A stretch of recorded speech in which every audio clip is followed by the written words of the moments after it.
Now that you have seen the first part of the house, let's take you to the second floor where more history awaits about the Merrick family. Now, when Althea designed this house, she included architectural features important to her. For example, many of the rooms have the painting molding for hanging paintings and photographs. And you'll see that as you walk through the rooms, many of them have that. She made sure that the spaces were broad and expansive. And every room had a closet. And the bedrooms up here had walk-in closets. And this was at a time most houses did not have closets. People used wardrobes for putting their clothes. So every one of her bedrooms in this house has a closet. There's even a hall closet there. There is attic space right there with the original stained glass window above it.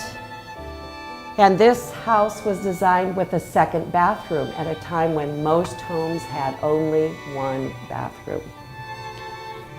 We have a landscape done on artist board by Althea. It's oil, and it is a North Carolina landscape. We have the original fixtures in the bathroom, the original tile. Notice the walk-in closet at the back of the bathroom.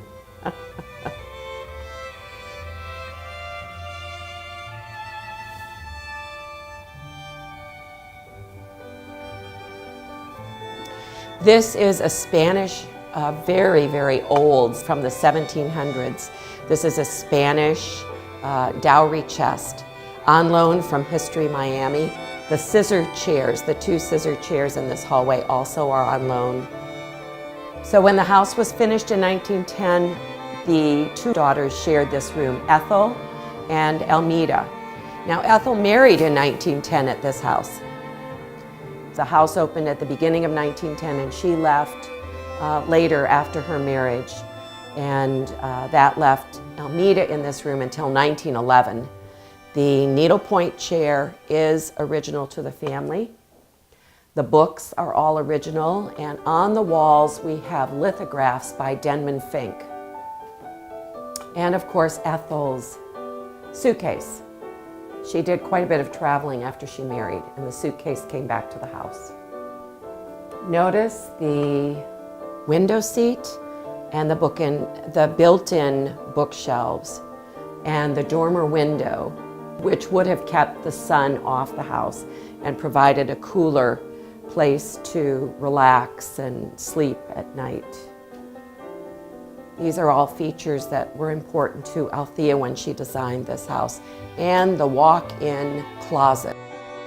Downstairs we saw Denman Fink's South Florida scene painting, and his sister Althea did a similar painting, minus the birds through the clouds.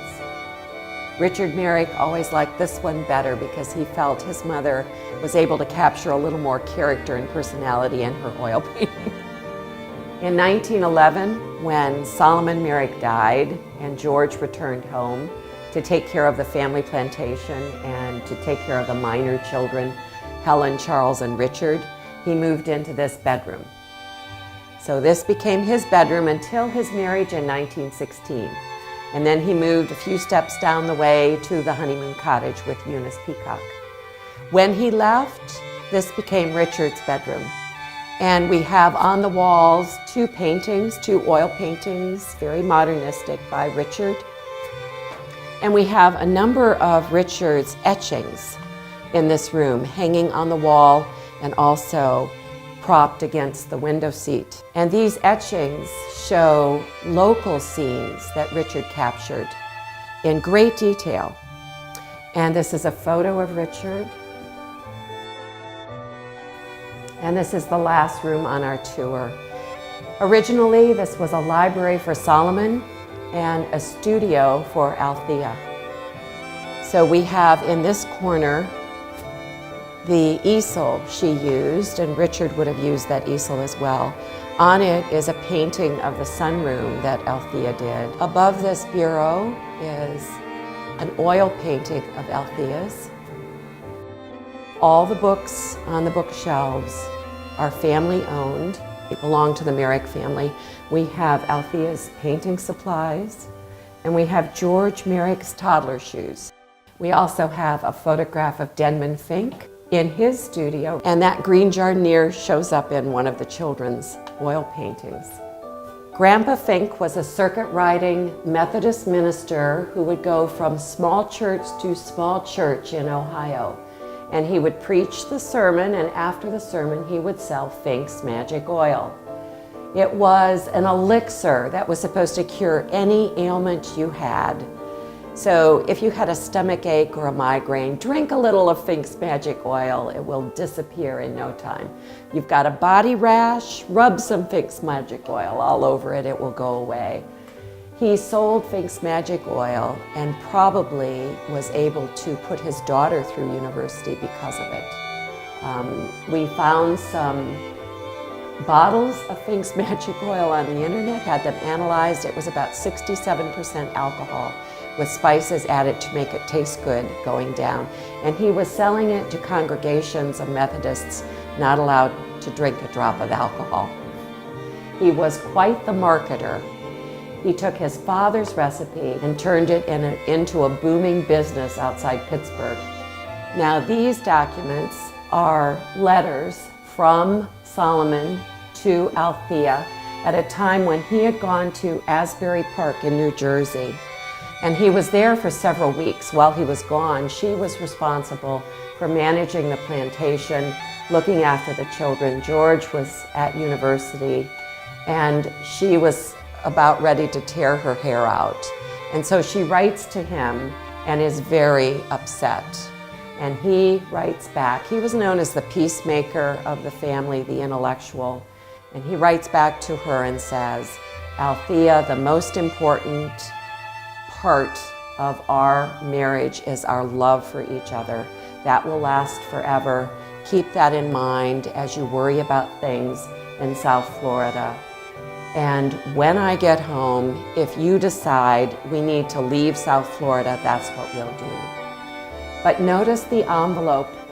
It's addressed in 1907 to Mrs. S.G. Merrick, Miami, RFD, which stands for Rural Route, Florida.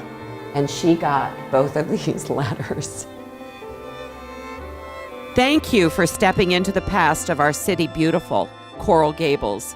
Thank you for better understanding this legacy left by the Merrick family, and particularly by George Merrick, founder and developer of our city. Please take time to explore the grounds, Althea's statue, and the heritage and community gardens in the side yard, the lily pond out front, and the koi pond in the stone grotto out back behind the garage.